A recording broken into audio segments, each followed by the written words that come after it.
pastinya kaget, sangat-sangat kaget karena uh, itu kan kondisi yang tidak sama seperti anak-anak yang lain.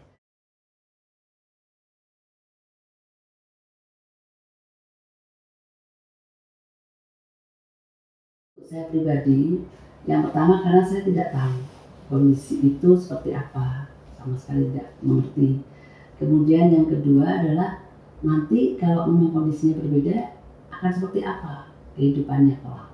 Jadi perasaan saya waktu itu tentu saja kaget, tapi sedih juga tidak kemudian jadi sedih berkepanjangan, tidak hanya kok beda ya, nanti terus seperti apa gitu. Nah, dengan perasaannya seperti itu malah justru membuat saya ingin tahu bagaimana nanti kalau anak ini betul-betul sudah tumbuh dengan kondisi yang berbeda.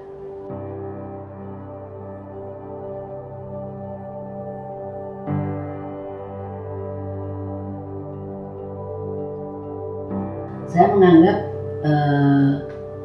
apa yang saya alami dengan mempunyai anak seperti Mirza adalah memang sudah direncanakan atau sudah takdir ya, kalau kita bisa bilang begitu, takdir dari Allah, sehingga saya kuat menerimanya.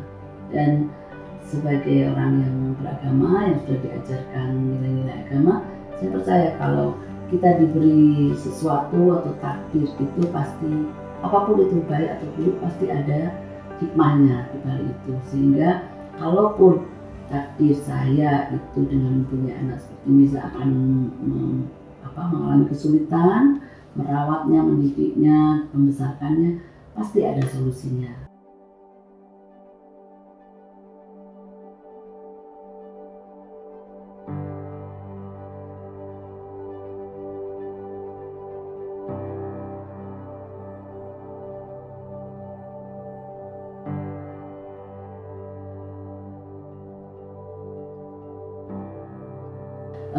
Saya merasa perjuangan saya dan keluarga, tentu saja ya perjuangan kami merawat membesarkan Mirza itu berdampak sangat positif, karena kami kemudian sadar bahwa hidup itu tidak lurus-lurus saja, mulus-mulus saja, mainstream gitu ya. Jadi ada naik turunnya, ada yang beda, dan jadi karena kami percaya pasti ada juga solusi dari sebuah masalah. Kalau itu mau dianggap sebagai masalah, kami bisa kuat menyerangnya, kami bisa tahu, sehingga dampaknya positif. Kami juga semakin erat, kami semakin komit untuk membesarkan Mirza secara bersama-sama, karena kami percaya dengan kasih sayang yang tulus, penerimaan yang ikhlas, itu akan membuat dia tumbuh kembang dengan positif.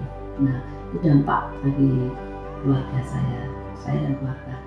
Dan ternyata dari perilaku kami keluarga ini yang menerima Mirza apa adanya, dengan segala kelebihan dan kekurangannya, kemudian berusaha keras untuk membuat tumbuh kembang dia optimal, berdampak pada masyarakat. Di sini saya mau bilang kalau masyarakatnya itu saya bagi-bagi, misalnya yang pertama untuk masyarakat keluarga Down syndrome sendiri, maksudnya keluarga yang memiliki anak Down syndrome. Ternyata mereka termotivasi atau terinspirasi karena kok Mirza Down syndrome tapi dia bisa menari, bisa masak, bisa nyanyi, dance dan lain-lainnya, sama seperti anak-anak yang lain. Sehingga keluarga yang mungkin belum paham, keluarga yang punya anak Down syndrome belum paham tentang itu, menjadi terinspirasi. Oh, saya juga bisa nih anak saya. Kemudian untuk masyarakat umum, pastinya dia juga akan melihat bahwa ternyata anak Down syndrome bisa melakukan apa saja, hanya memang lebih lambat atau delay karena ada perbedaan kondisi itu.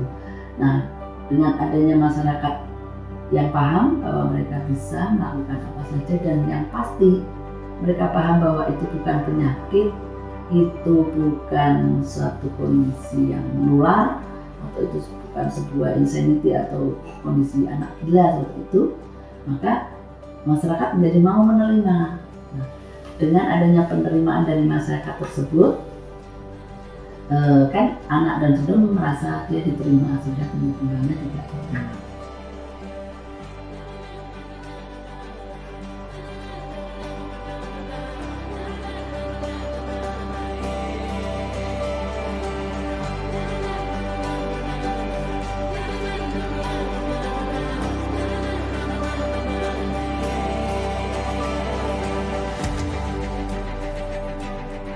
Nah, dengan pengalaman 2,5 tahun di Australia itu, saya melihat anak-anak berkebutuhan khusus di sana bukan hanya Down syndrome, jadi ada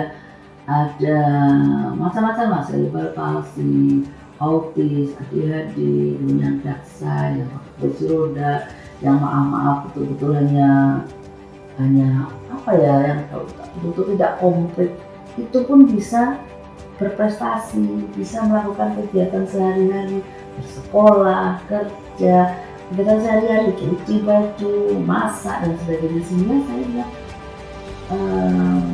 mereka yang tidak komplit anggota tubuhnya aja bisa. Jadi bisa anak tertentu yang komplit karena secara intelektual ada kecerdasan.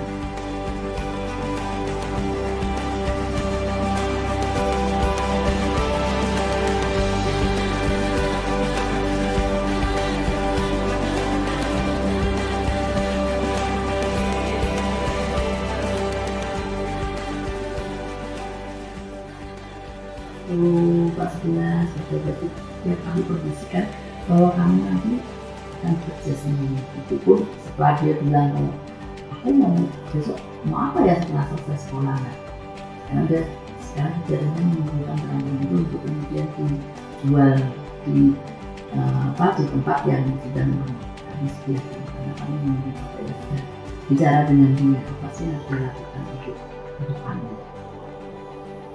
Jadi dia mengumpulkan banyak dari lukisan, dan kemarin lukisannya juga laku $10.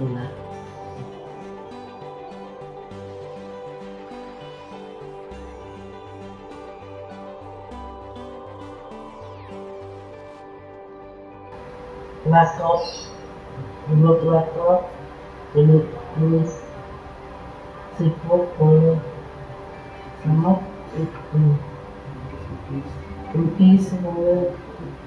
cookies SMP 2 cookies and everything all things.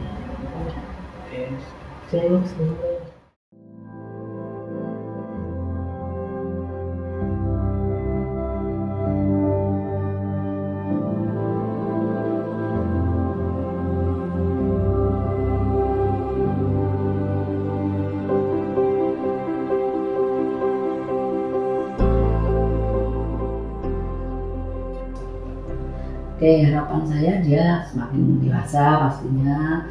Sekarang dia usianya 21 tahun, 21 tahun beberapa bulan gitu ya. Dia lebih dewasa dan lebih mandiri, itu harapan saya.